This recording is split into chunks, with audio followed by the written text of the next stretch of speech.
ನಿಮ್ಮ ನವೀನ್ ಕುಮಾರ್ ಮಾತಾಡ್ತಿರೋದು. ಮೈಸೂರಿನ ಬಹುತೇಕ ನ್ಯೂಸ್ ಚಾನೆಲ್ಗಳ ಪೈಕಿ ನಮ್ಮ ಭಾರತ್ ನ್ಯೂಸ್ ಚಾನಲ್ ಭಾಳಷ್ಟು ವರ್ಷಗಳಿಂದ, ಅಂದರೆ ಸರಿಸುಮಾರು ಒಂದು 7 ವರ್ಷಗಳಿಂದ ಸತತವಾಗಿ ಪ್ರಾಮಾಣಿಕವಾಗಿ ಶುದ್ಧವಾದಂಥ ಒಂದು ವಿಚಾರಧಾರೆಗಳನ್ನ ಜನರಿಗೆ ಮುಟ್ಟಿಸ್ತಕ್ಕಂಥ ಒಂದು ಪ್ರಯತ್ನ ಮಾಡ್ಕೊಂಡು ಬರ್ತಾಯಿದೆ. ನಂದಿನಿ ನಾಯಕ್ರವರ ಒಂದು ನೇತೃತ್ವದಲ್ಲಿ ಈ ಒಂದು ಭಾರತ್ ನ್ಯೂಸ್ ಚಾನಲ್ ಈಗ 7 ವರ್ಷಗಳನ್ನು ತುಂಬುತ್ತಿರೋದು ಭಾಳ ಒಂದು ಸಂತೋಷದ ಸಂಗತಿಯಾಗಿದೆ.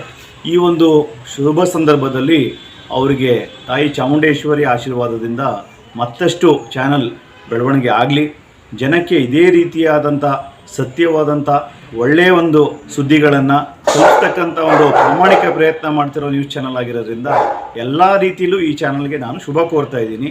ಎಲ್ಲರಿಗೂ ಒಳ್ಳೆಯದಾಗಲಿ. ಎಂ ನವೀನ್ ಕುಮಾರ್, ಕಾಂಗ್ರೆಸ್ ಮುಖಂಡ, ಕೃಷ್ಣರಾಜ ಕ್ಷೇತ್ರ, ಮೈಸೂರು.